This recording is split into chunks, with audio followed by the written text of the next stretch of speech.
तो आज का दिन तेलंगाना राज्य के लिए बेहद खास और बेहद महत्वपूर्ण, क्योंकि प्रधानमंत्री नरेंद्र मोदी ने तेलंगाना के आदिलाबाद में 56,000 करोड़ रुपए से ज़्यादा की विकास परियोजनाओं की शुरुआत की और इसमें मुख्य रूप से ऊर्जा, रेल, रोड कनेक्टिविटी शामिल है। इस दौरान प्रधानमंत्री नरेंद्र मोदी ने ये परियोजनाएं देने के बाद एक जनसभा को भी संबोधित किया और इस दौरान प्रधानमंत्री ने क्या कुछ बड़ी बातें अपने संबोधन में कही वो हम आपको बता देते हैं। प्रधानमंत्री नरेंद्र मोदी ने कहा कि मुझ पर इस तरह के आरोप लगाए जाते हैं कि मैं चुनावी सभा करने आया हूं, जबकि वास्तविकता तो यह है कि ये चुनावी सभा नहीं है।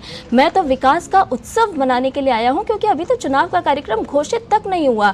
और उन्होंने बताया कि कल दिन भर मैंने किस तरह से काम किया। उन्होंने कहा कि जो लंबी मैराथन बैठक हुई उसमें विकसित भारत बनाने के एक्शन प्लान पर भी चर्चा की गई।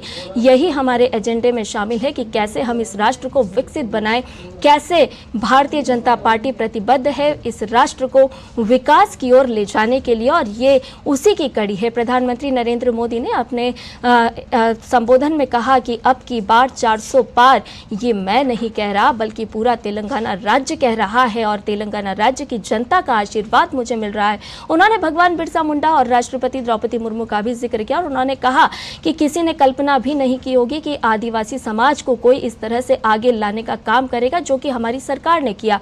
उन्होंने कहा कि एक आदिवासी महिला देश की राष्ट्रपति हो सकती हैं, क्या कभी किसी ने कल्पना की थी? कल्पना से परे होकर हमने करके दिखाया। उन्होंने रामजी गोंड के नाम पर हैदराबाद में म्यूजियम बनाने का जिक्र किया। इसके अलावा प्रधानमंत्री ने अपनी जनसभा में यह भी कहा कि आदिवासी समाज के हित हमारी सर्वोच्च प्राथमिकता है और हम लगातार इस तरफ काम कर रहे हैं, इस और काम करके हम लगातार आगे बढ़ रहे हैं। उन्होंने कहा कि आज पूरे देश में मोदी की गारंटी की चर्चा होती है और इसकी वजह है आप सभी का मिलने वाला आशीर्वाद जो मुझे ऊर्जा के रूप में मिलता है और इसीलिए मैं बेहतर से बेहतर काम इस राष्ट्र के लिए कर पा रहा हूं। उन्होंने कहा कि मोदी की गारंटी यानी गारंटी की भी गारंटी है। उन्होंने कहा कि परिवारवादी पार्टियों का चरित्र है झूठ और लूट। उन्होंने कहा कि परिवारवादी जो ये पार्टियां हैं इनके चेहरे अलग अलग हो सकते हैं, लेकिन इनका चरित्र सिर्फ एक है और वो एक चरित्र है झूठ और लूट। उन्होंने कहा कि बीआरएस ने अपनी सरकार में कालेश्वरम घोटाला किया। उन्होंने घोटाले का भी जिक्र किया अपनी जनसभा में संबोधित करते हुए और उन्होंने कहा कि अपनी सरकार में कालेश्वरम घोटाला बीआरएस ने किया। ये तमाम घोटालों की लंबी फहरिस्त है जो कि जनता को लूटने के लिए की गई। भ्रष्टाचार में आकंठ में डूबी बीआरएस और कांग्रेस लगातार भ्रष्टाचार की तरफ आगे बढ़ रही है और हम राष्ट्र के विकास के लिए आगे बढ़ रहे हैं। उन्होंने कहा कि परिवारवाद, भ्रष्टाचार और तुष्टीकरण करती है कांग्रेस और बीआरएस।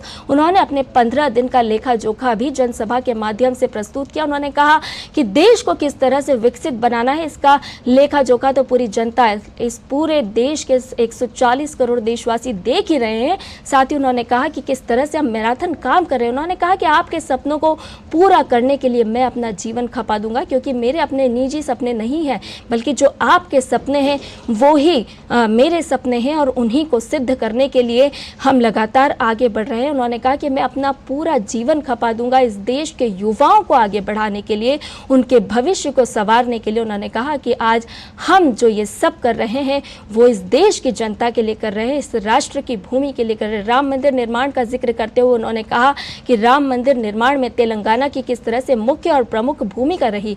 उन्होंने कहा कि रामलला का आशीर्वाद पूरे तेलंगाना पर है और अपने संबोधन में क्या कुछ बड़ी बातें प्रधानमंत्री नरेंद्र मोदी ने कही वो हम आपको बता रहे हैं। आदिलाबाद में उन्होंने अभी जनसभा की और उन्होंने कहा कि मैं सिर्फ और सिर्फ आप सभी के प्रेम, आप सभी के स्नेह का भूखा हूं और मुझे भरोसा भी है कि आप जिस तरह से मुझे आशीर्वाद देते हैं वो ही मेरी ऊर्जा में बढ़ावा देती है। और उन्होंने कहा कि मुझे सिर्फ आप ही का आशीर्वाद चाहिए जिससे हम अगले 25 वर्षों में इस राष्ट्र को विकसित बना सकें, तेलंगाना को विकसित बनाना है। उन्होंने कहा कि एक एक राज्य जब विकसित होंगे तो निश्चित तौर पर पूरे राष्ट्र को विकसित बनाने का जो हमारा सपना है वो पूरा होगा। समृद्ध भारत बनाने के लिए खूब मेहनत करने की ज़रूरत है। प्रधानमंत्री नरेंद्र मोदी ने अभी कुछ देर पहले आदिलाबाद में अपनी जनसभा को संबोधित करते हुए क्या कुछ बड़ी बातें कही वो हम अभी आपको बता रहे थे और इसके साथ ही फिलहाल मुझे दीजिए इजाज़त। नमस्कार।